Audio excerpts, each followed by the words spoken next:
Hipócrates dizia que o seu alimento seja o seu remédio e que o seu remédio seja o seu alimento. Isso 400 anos antes de Cristo. Isso hoje é como se essa frase tivesse dita ontem.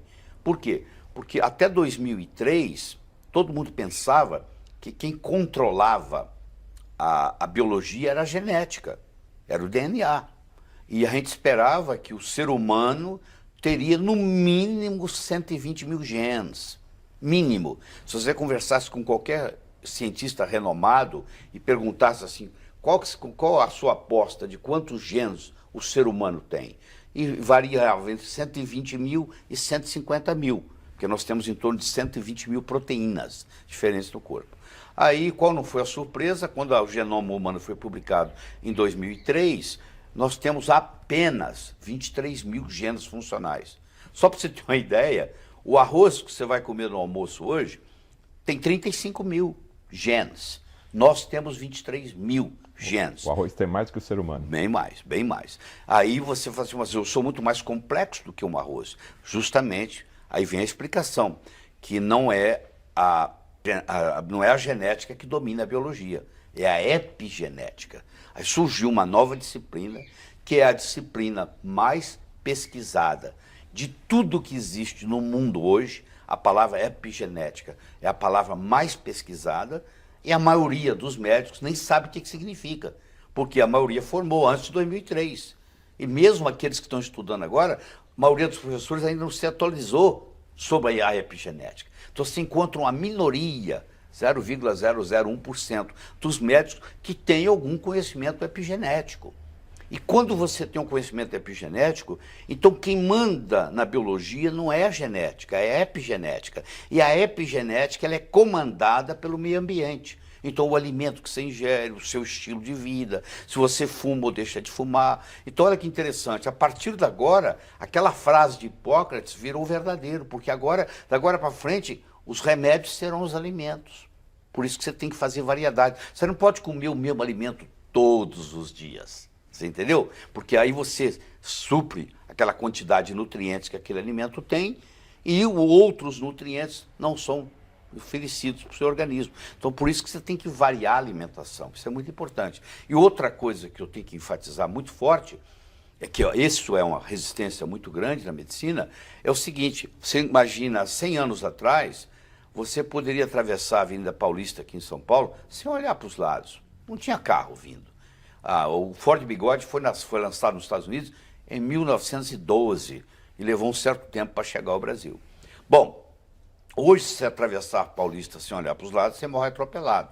Antigamente, você comia um tomate, ele tinha selênio, ele tinha uma série de nutrientes, mas o plantador plantou o tomate no mesmo terreno e hoje está provado. Se você plantar o mesmo produto, a mesma semente, no mesmo terreno, por 10 anos ou mais, aquele terreno agora não é apropriado para aquilo mais, porque aquilo foi tirado. Quando você coloca o fertilizante, ele vem com potássio, ele vem com nitrogênio, entendeu? Ele vem com fósforo, é o que vem no fertilizante.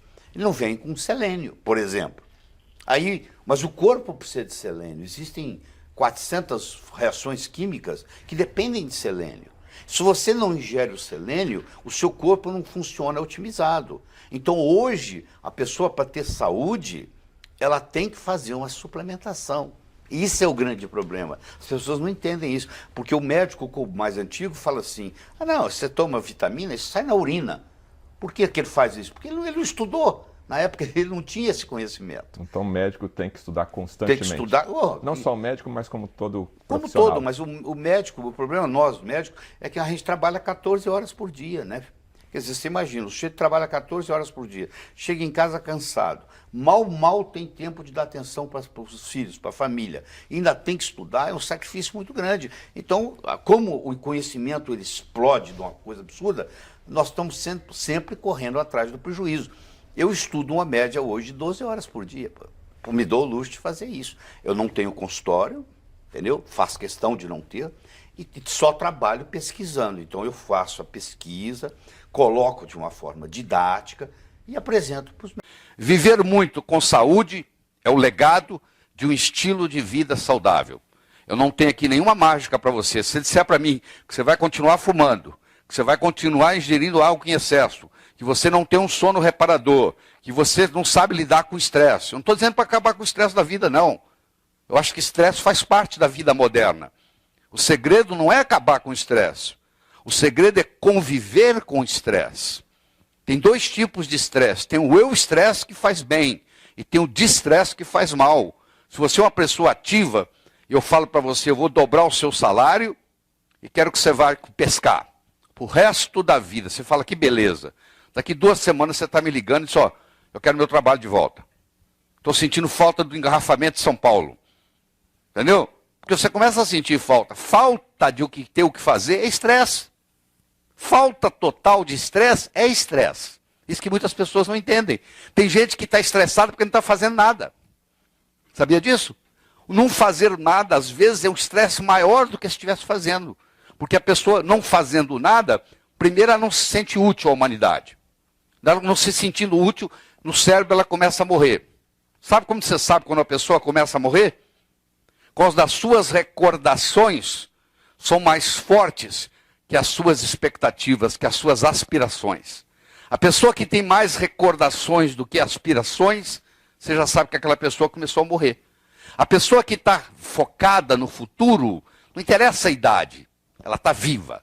Agora, ela começou a falar, usar o verbo no passado, eu fiz isso, eu era aquilo. Você vai numa praça e assiste aqueles aposentados jogando dominó, e você põe lá um gravador, você vai ver que o verbo mais usado lá é no passado. Eu fiz, aconteceu, ocorreu. Ninguém conversa verbo no futuro. Todo mundo conversa o verbo no passado. Eu recomendo para você focar no seu futuro. Não interessa a idade. Porque é lá no futuro que você vai passar o resto da sua vida. Só por isso. Só por esse pequeno detalhe. Muito bem. Eu vou mostrar para você aqui, desde 1980 até 2020, o que está acontecendo com a população mundial. Você está vendo aqui um gráfico onde tem homens em azul, tem mulheres em vermelho, e tem aqui de 0 a 4 anos, de 10 a 14, de 20 a 24. Claro que à medida que vai subindo, vai diminuindo o número de pessoas. Eu quero que você só bata o olho ali e acompanhe meu raciocínio. Olha lá, ó, 1985, 1985, 1990, 1995, 2000, 2005, 2010, 2015, 2020. Olha o que aconteceu, a curva foi mudando. O mundo está envelhecendo. Não só o mundo está envelhecendo, como o mundo está ficando mais feminino. Porque as mulheres vivem mais do que os homens. Uma mulher brasileira vive, em média, 8 anos mais do que o marido, que geralmente já morreu.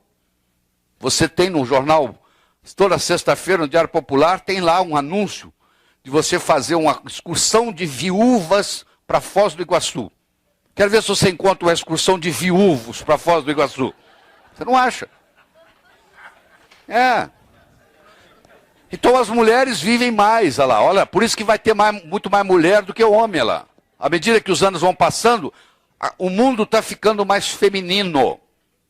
Então o que acontece? Nos próximos 8 anos, irá dobrar o número de pessoas no mundo com mais de 40 anos de idade. Olha que coisa absurda. Vai dobrar o número de pessoas com mais de 40 anos. Entre 2015 e 2020, o mundo terá mais idosos, acima de 65 anos, do que crianças. O mundo está ficando velho. E se esse pessoal todo estiver adoecendo, nós estamos perdidos. É verdade. 85% da verba de saúde é gasta nos últimos 2 anos de cidadãos. Os últimos 2 anos de um cidadão, se você pegar a verba, 85% da verba de saúde é consumida nos últimos 2 anos de vida dos cidadãos. Porque ninguém faz nada preventivo. Ele fumou a vida inteira, bebeu a vida inteira, se estressou a vida inteira e agora fala, agora eu quero. Agora já é tarde demais, agora o governo vai pagar. Agora nós vamos pagar a conta.